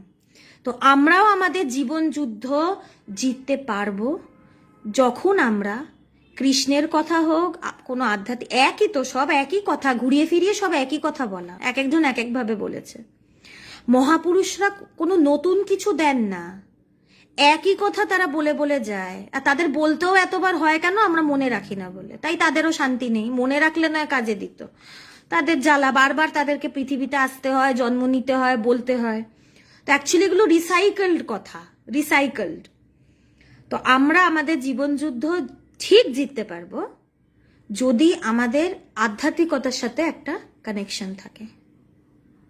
এবং কি এই জীবন যুদ্ধে আমাদের কিন্তু একজন দুর্যোধন আছে। সেই দুর্যোধনটা আমাদের মন, বাইরের কোনো লোক নয়। কিন্তু এখন আমি আমার পাড়ায় যে দুর্যোধন থাকে, আমি তার কথা বলছি না। এখানে দুর্যোধন বলতে আমার নিজের মন। আমার সবচেয়ে বড় শত্রু হচ্ছে আমার মন। সাদেই স্বামীজি বলেছে, স্বামীজি কি রাফ ভাবে বলেছেন যে মন শালা বলছে মনকে, ব্রহ্ম সমুদ্রে চুবিয়ে চুবিয়ে মেরে ফেল। মানে কিরম শত্রু যে এক চুবু নিতে হবে না, চুবিয়ে চুবিয়ে মারতে বলছে। তো জীবনে কিন্তু একটাই দুর্যোধন, আমার মন। তাই গুরু হচ্ছে কৃষ্ণ, কথাগুলো শুনবো। গান্ডীব আর ধনুকটা কি? আমার বিচার। গুরু বলবেন এবার ছুড়বো, মনটাও মরবে। তারপরে আর কে দেখে? রাজা, আমি রাজার রাজা। স্বামীজি বলছে I am the commander of the universe. তখন আমরাও বলতে পারবো yes, I am also the commander of the universe. So thank you for this example. তো যেটা নিয়ে বলছিলাম, একটু কাট হচ্ছে আলোচনাটা বিকজ অনেক প্রশ্ন আসছে। তো এখানে বলছে যে সেই জ্ঞানটাই সেই বিশুদ্ধ আমি, সেটাই আমি।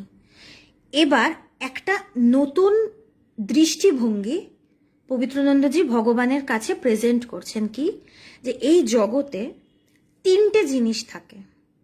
এই জগতে যা যা প্রসেস হচ্ছে তিনটে জিনিসের মাধ্যমে হচ্ছে। এখন এটাও দেখতে হবে যে আমরা জগৎটাকে এত ভালোবাসি, আমরা ভাবি কি যে আমরা জগতের সব কিছু জানি? কিচ্ছু জানি না। জগৎটাও কিরকম, জগতের গভীর থেকে গভীর অ্যানালিসিস আমাদের ঋষিমুনিরাই দিয়ে গেছে, আমরা কিচ্ছু বার করতে পারিনি। তো জগতে কি প্রসেস কাজ করে, কিভাবে করে, এগুলো তারাই দিয়ে গেছে। তো আর সত্যি কথা আমি তো বলবো যে ওয়েস্টার্ন কান্ট্রিজে যেই ডিসকভারিগুলো হয়েছে সেগুলো তো বাসি ডিসকভারি। অনেক যুগ যুগ আগে আমাদের ঋষিমুনিরা সব কাজ করে গেছেন, আমাদের জন্য কিচ্ছু রাখেননি, তারা সব করে দিয়ে গেছেন। তাই আমি বলবো ওয়েস্টার্নে কিছুই হয়নি নতুন করে। মানে আমাকে কেউ জিজ্ঞেস করলে আমি তো বলবো পুরোনো খবর দেবেন না, অলরেডি আমাদের সবকিছু আছে, এখন মানুষ জানে না, এটা খুব আনফর্চুনেট।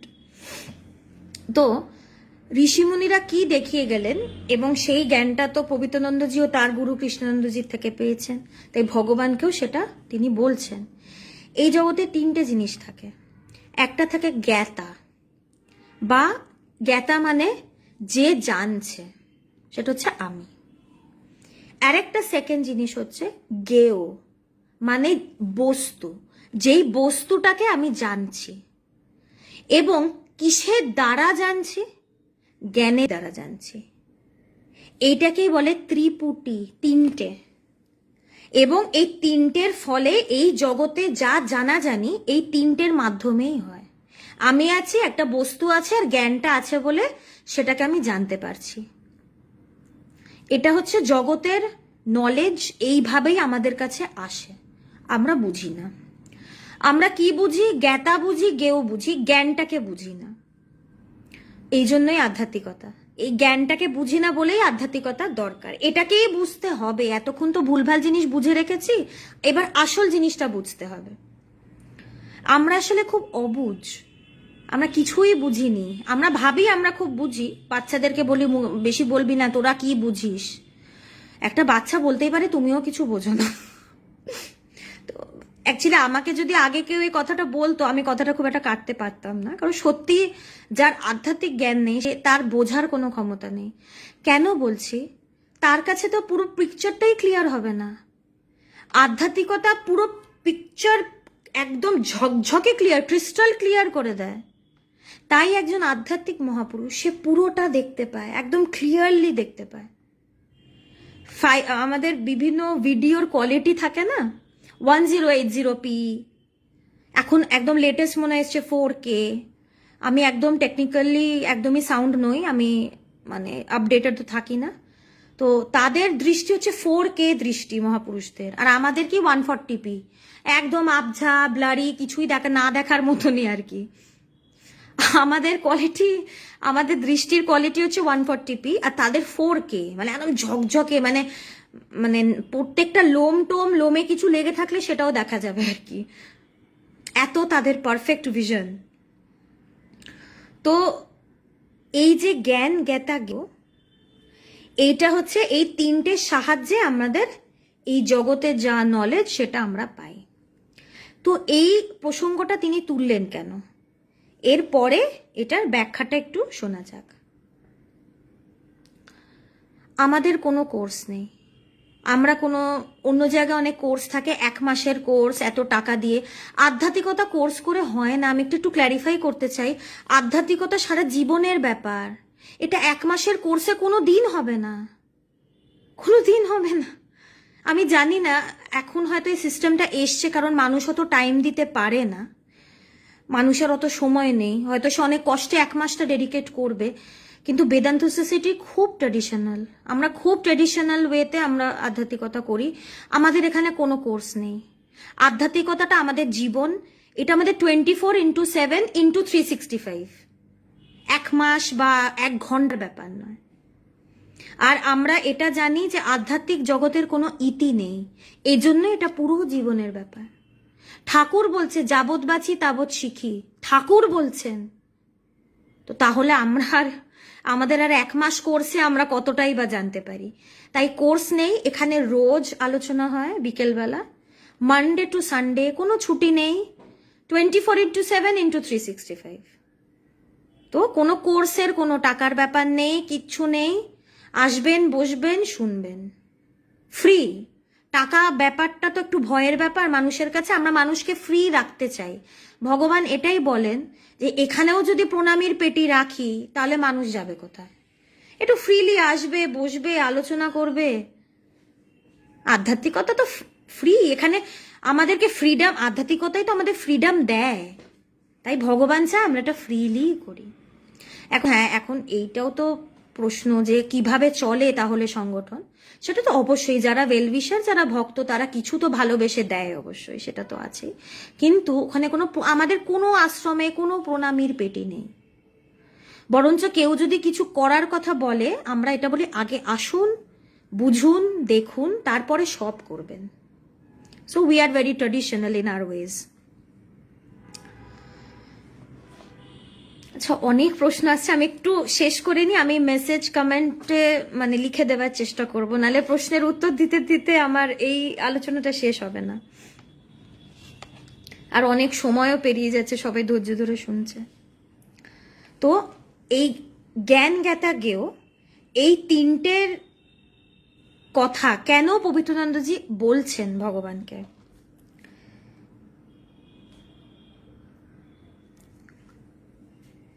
তলিয়ে দেখলে দেখা যাবে দৃশ্য বা জ্ঞেয় বস্তু যা, সেটা আমার কাছে জ্ঞান রূপেই থাকে। দ্রষ্টা বা জ্ঞাতা সেটাও জ্ঞান, কারণ জ্ঞানই জানে, কোনো জড় শরীর জানে না। জ্ঞানই দেখে, চোখের পেছনে জ্ঞানরূপী মনই দৃশ্য বস্তুকে দেখতে পায়। তাই গভীর মননে পরিস্ফুট হয় যে জ্ঞাতা জ্ঞেয় জ্ঞান অথবা দ্রষ্টা দৃশ্য দর্শন। দ্রষ্টা যে দেখছে, দৃশ্য যেটা দেখছে, দর্শন যার মাধ্যমে দেখছে, একই বস্তু। তো ব্রহ্মজ্ঞানে এটাই বোঝা যায় যে জ্ঞান জ্ঞাতা জ্ঞেয় তিনটে আলাদা নয়, তিনটে জ্ঞানই। কি যুক্তিতে বলছে? যে জ্ঞাতা, যে জানছে, সেটা তো জ্ঞানটাই জানান দিচ্ছে। আলাদা করে কিন্তু জানার কিছু নেই, জ্ঞানটা জানান দেয়। আমরা কি জানি সেই বস্তুর জ্ঞান কিন্তু অলরেডি আমার ভেতরে আছে, আমি শুধু এইটা অ্যাসুরেন্সটা আমার আসে যে সেটা জানি, জানলাম। জ্ঞানই কিন্তু জানে। বা এই যে বস্তুটাকে দেখছি চোখে, এই চোখের পেছনে কিন্তু সেই জ্ঞানই কাজ করছে। একটা বেঁচে থাকা আর একটা মানে মৃত মানুষের মধ্যে তো এটাই তফাৎ। তার ভেতরে কনসিয়াসনেস নেই, আমার ভেতরে আছে। এবং এই কনসিয়াসনেস যেটাকে বলছে ব্রহ্ম বা আত্মা, সেটার ফলেই তো এই দৃষ্টি। সেটা না থাকলে কিছুই দেখতাম না। তো বস্তুটাকে যে দেখছি, সেটা কিন্তু সে জ্ঞানের সাহায্যে দেখছি। আর জ্ঞাতা যে জানছে, সেটা কে জানছে? এই শরীরটা জানছে। শরীরটা তো স্থূল, একটা মাংসের ঢিপি। এটা তো মাংসের ছাড়া কিছু না। এটা বাঘের কাছে দাঁড়ালে আমি মাংসের ঢিপি, আমার এর চেয়ে বেশি কিছু দাম নেই। তো এই জড় বস্তুটা জানছে। কে জানছে? জানে। কে জানে? আমি বলি আমি জানি। কোন আমি? কোন আমি জানে? আমার মন জানে। মনের তো জানার ক্ষমতা নেই। মনের মধ্যে তো, মনের তো জানার ক্যাপাসিটিটা নেই, তাকে সেই শক্তিটা দেওয়া হয়নি। মন মানে চিন্তা, কামনা, বাসনা, সংকল্প, বিকল্প, এর বাইরে মন নয়। তো কে জানে? বুদ্ধি জানে। বুদ্ধি তো জানার ক্ষমতা নেই, কারণ বুদ্ধির কিন্তু কাজ মনের সঙ্গে সঙ্গে। বুদ্ধি হচ্ছে মনের কলিগ, সুপারভাইজার। কলিগ বলা ভুল, সুপারভাইজার আরেকটু ওপরে। মনের মধ্যে যা সংকল্প বিকল্প হয়, সেটার কোনটা করব, যাব কি যাব না, খাবো কি খাবো না, একটা গান মনে পড়ে গেল। তো বুদ্ধি ডিসিশন দেয়। বুদ্ধির কাজ হচ্ছে ডিসিশন দেওয়া। বুদ্ধির কাজ কি? Decision making. তো বুদ্ধিরও তো জানার ক্যাপাসিটি নেই। তাহলে বলবো আমি জানি, অহং, আমার অহং ভাব। সেটা তো ভাব। একটা ভাব কি জানতে পারে? ভাব অনুভব হয়, ভাব অনুভূত হয়। ভাব জানার ব্যাপার থাকে না ভাবের মধ্যে। তাহলে জানেটাকে? সেই জ্ঞানটাই জানে। সেই জ্ঞানটাই জানে, সেই জ্ঞানটাই জানান দেয় যে তুমি জেনেছো। This is the process, but we are not aware of this process. জ্ঞানটা জানে এবং জ্ঞানটা জানানো দেয় যে জানলাম, এইটা জানলাম। এবং কি বস্তুটাকে, যেটা বলছিলাম, বস্তুটাকে দেখছি, সেই জ্ঞানের সাহায্যেই কিন্তু চোখ দেখছে। তো জ্ঞান ছাড়া কোনটা? তিনটেই তো জ্ঞান, তিনটে আলাদা নয়। এটাতে কিন্তু পরিষ্কার বোঝা যাচ্ছে একমাত্র জ্ঞানটাই আছে এবং এটাই সব কিছু। জ্ঞানটা না থাকলে কিচ্ছু নেই। এই জন্যই এই প্রসঙ্গটা আনা। তিনি আরো ক্লিয়ার করে দিচ্ছেন, পবিত্রানন্দজি ভগবানকে আরো পরিষ্কার করে বলছেন যে এই জ্ঞানটাই একমাত্র আছে এবং এটা আছে বলে সবকিছু আছে। সেই চরম জায়গায় কিছু নেই, ঠিক আছে, এই জগৎটাও যে আছে, এই জ্ঞানটা না থাকলে এটার অস্তিত্ব থাকতোই না, একদমই থাকতো না। এটা আছে বলে ওটা আছে। দাম কোনটার বেশি? অবশ্যই জ্ঞানের দাম বেশি। তো বলছে তিনটেই এক। আশা করি আলোচনাটা ভালো লাগছে, আশা করি কিছুটা হয়তো পরিষ্কার করতে পারছি।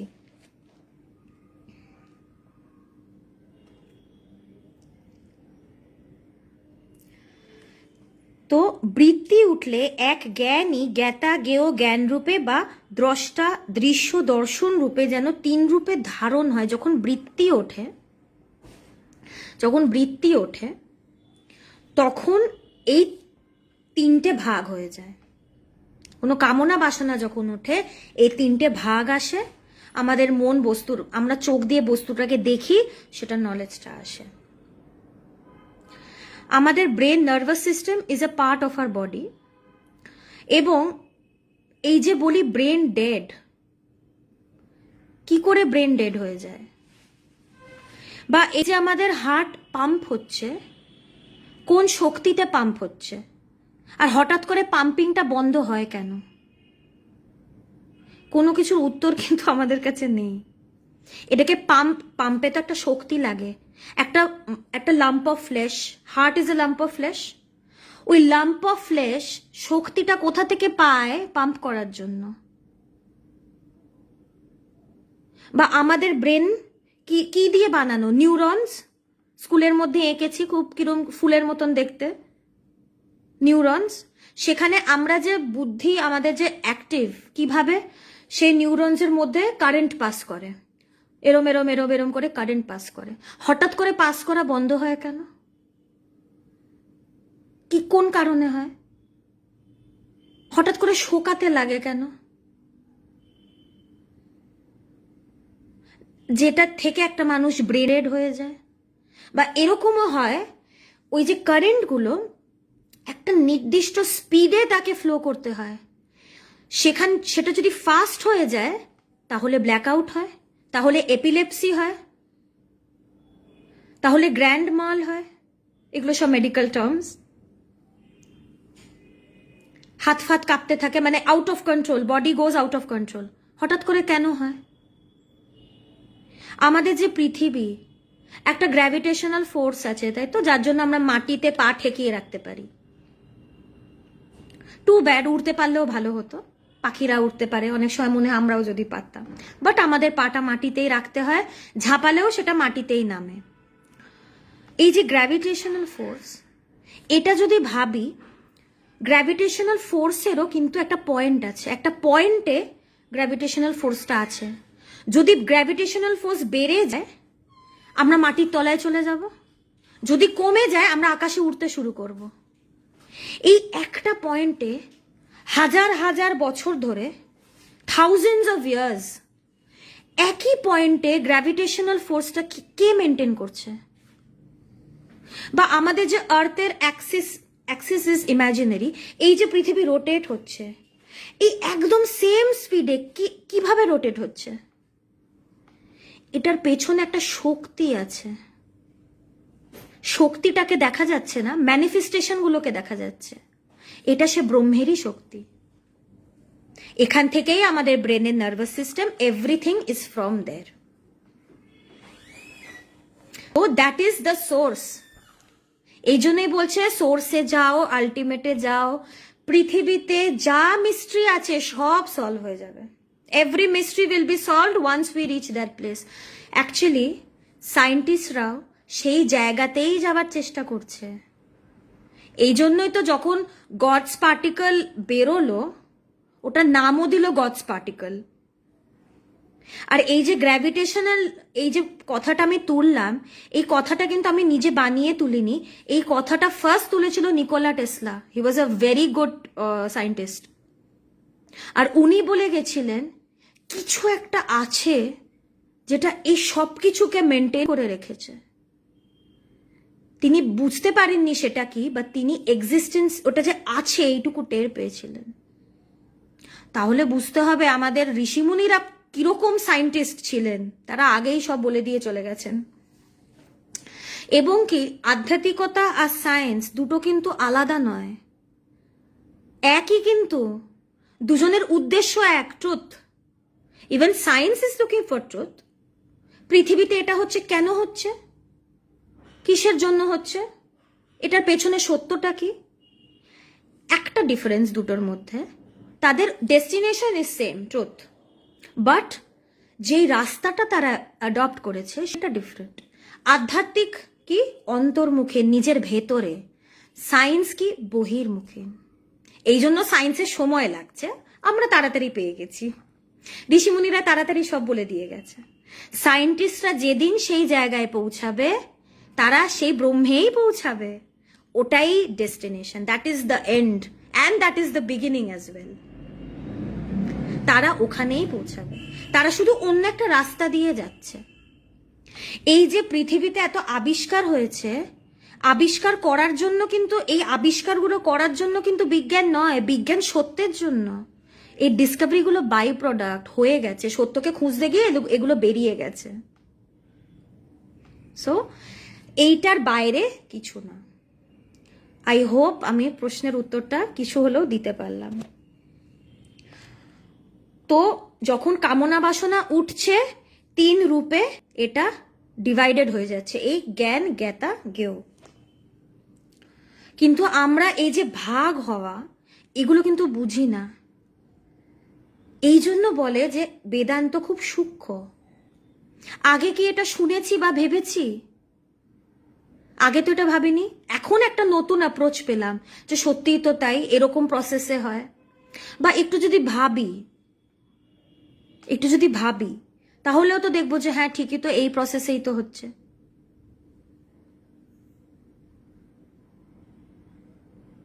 Even moon has a gravitational force. এখানে একজন প্রশ্ন করছেন, মুনের জন্যই তো হাই টাইড লো টাইড, সেটারও একটা ফোর্স আছে তো। Force is everywhere in this universe. Force ছাড়া, এনার্জি ছাড়া কিচ্ছু, it is all about energy. আর সবকিছু সেই এনার্জি থেকেই তৈরি হয়েছে। আমরা এনার্জিটাকে দেখতে পাচ্ছি না, because that is very subtle. আর সেই এনার্জিটা কি বা কেন, কোথা থেকে এসছে, এটাই তো সায়েন্স খুঁজছে। আমরা ম্যানিফেস্টেশনটা দেখছি, সেটার কাজটা দেখছি, সেই শক্তির ফলে যে কাজগুলো হচ্ছে আমরা সেগুলো দেখছি। সব সেই ব্রহ্মেরই শক্তি। এই জন্যই তো বলছে, আমরা জানি কি ব্রহ্ম স্থির, সেখানে কোনো কর্ম নেই, but Shakti is a part of that. আমরা বলি না ব্রহ্ম শক্তি অভেদ, এই কথাটা তো বলাই আছে, ঠাকুরেরই কথা, ব্রহ্ম শক্তি অভেদ। এই জন্যই তো বলছে সব সেই ব্রহ্মেরই শক্তি, সেখান থেকে সব কিছু হচ্ছে। যেখান থেকে এসছে সেটাকে সেইখানেই যেতে হবে। আমরা বলি না যেখান থেকে এসছি সেখানে চলে যাব, আমরা বলি যেখান থেকে সেখানে চলে যাব, সেটা কোন খান সেটা আমরা জানি না, কথাটা শুধু বলি। কিন্তু জেনে নিতে হবে কোন খান থেকে এসছি আর কোন খানে যাব। তো এই জগৎটা এই 3 রূপে আমরা দেখতে পাচ্ছি, এবং যা আমরা দেখছি সব সেই ব্রহ্মের শক্তিতেই দেখা যাচ্ছে। তাই তো বলছে সেই এক জ্ঞানই আছে, সেই জ্ঞান শক্তিটাই একটাই জিনিস আছে। গুরু কৃপায় আত্মজ্ঞান হলে জগৎই আত্মা রূপে প্রকাশিত হয়। এক ছাড়া দুইয়ের অস্তিত্ব থাকে না, এক চির অপরোক্ষ আমি সর্বত্র প্রত্যক্ষ হয়। এখানেই ব্যবহারিক জ্ঞানের পরিপূর্ণতা ও জ্ঞানের পারমার্থিকতা লাভ হয়। জ্ঞানটা পরিপূর্ণ কখন হয়? এখানে কি বললো যে আত্মজ্ঞান লাভ হলেই আমরা জগৎটাকে আত্মা রূপেই দেখি। তখনই আমরা বলি কি পারমার্থিক জ্ঞান আর ব্যবহারিক জ্ঞান দুটো আলাদা, কিন্তু দুটোই এক। পারমার্থিক জ্ঞান আমার যখন হবে তখন আমি ব্যবহারিক জ্ঞানটাকেও বুঝবো যে সবকিছু একই, কারণ আমি জগৎকেও ব্রহ্মরূপেই দেখব। আমি জগতের সবকিছুকে নিজেকেই দেখব, কারণ একই তো আছে। তখনই আমার এই ব্যবহারিক জ্ঞানটা পূর্ণতা লাভ করবে। এখন কি খাপছাড়া আছে, তখন এইটা কমপ্লিট নলেজ হবে। এবং এটাই হচ্ছে জ্ঞানীদের তাদের দৃষ্টিটাই এটাই হচ্ছে চরম দৃষ্টি। সে সময় পূর্ণোদ্যমে, তখন তো ভগবান নাটক করছেন, তো নাটকের সময় ভগবান খুব ভালো থিয়েটার করতেন, একদম হাউসফুল হয়ে যেত। আসামে ছিলেন তখন, তো তিনি পরে থিয়েটার করা ছেড়ে দেন। এটা পেছনেও একটা স্পিরিচুয়াল ঘটনা আছে। তো এখানে একটা ঘটনা, পবিত্রানন্দজি কচ্ছিৎ কখনো দু একটা চিঠি গুরুমাকে লিখতেন। তো গুরুমা ছিল কি একদম খুব সাধারণ সরল মহিলা, যেরকম এখনো তাই একদমই তাই। তো গুরু মহারাজজি ভগবানকেও তো চিঠি লিখতেন। গুরুমাও দীক্ষিত শিষ্য ছিল পবিত্রানন্দ মহারাজের। ভগবানের ফ্যামিলি প্রায় সবাই ওনার কাছে দীক্ষিত ছিল, কিন্তু নির্বিকল্প হয়েছিল ভগবানের এবং গুরুমারও। তো গুরুমা ভগবানকে বলতো যে তোমাকে উনি যা কঠিন কঠিন চিঠি লেখেন, আমি কিছু বাবা বুঝতে পারি না। তো ভগবানও হাসতেন যে কিন্তু গুরু তো জানতেন, তিনি তো যে ডিজার্ভিং তাকেই তো চিঠিটা লিখবেন। তো অ্যাকচুয়ালি প্রথমে মনে হয় যে বেদান্ত খুব কঠিন, কিন্তু অ্যাকচুয়ালি এটাই সবচেয়ে সহজ। বেদান্ত কঠিন না, আমরা ওটাকে কঠিন ভাবি, এটা আমাদের ভাবনা। আমাদেরকে তো কেউ ভাবতে বলেনি কঠিন, ভাববো কেন? আমরা যেটা ভাবি না সেটাই হয়ে যায়। একটা কিছুকে কঠিন ভাবতে ভাবতে সেটা আমার কাছে কঠিনই থেকে যায়। ভগবানের একটা কথা আছে যে কঠিনের সামনে তুমি আরো কঠিন হও, কঠিনটা সোজা হয়ে যাবে। তো এইভাবে এগোতে হয়, করতে করতে জিনিস সহজ হয়ে যায়। তো আজকে আলোচনা এইখানেই। আরেকটা প্রশ্ন এসছে,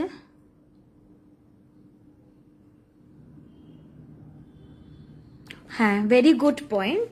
এখানে তরুণ খানরা উনি লিখেছেন যে পৃথিবী একটা অ্যাঙ্গেলে ঘোরে এবং এত বছর ধরে একই অ্যাঙ্গেলে রয়েছে এবং একই স্পিডে ঘুরছে। আমি যেটা বললাম, আমাদের আর্থ যে রোটেট করে একই স্পিডে, তো সব কিছুই predestined and something is keeping it this way through thousands of years, through the passage of time.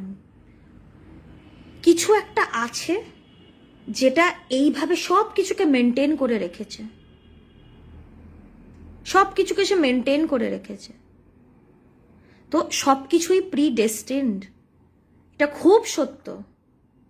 আমরা বলি না যে কপালে যা লেখা আছে তাই হবে, মানে লেখাটা আগে থেকে আছে। আমার কিছু নতুন করে লেখার ক্ষমতা নেই। We can only accept it. যা হবে, বুদ্ধিমানের কাজ এটাই যে কেন হলো এটা, কেন আমার সাথে হলো, এগুলো না বলে এটাকে অ্যাকসেপ্ট করা, কারণ সব কিছুই predestined. Thank you for the questions. আজকে আলোচনা এই অবধি। কিছু যদি আমি মিস করে থাকি আমি চেষ্টা করব সেটা লিখে দেওয়ার। সবাই খুব ভালো থাকবেন। আবার মঙ্গলবারে, আশা করছি মঙ্গলবারে সবার সাথে আবার দেখা হবে।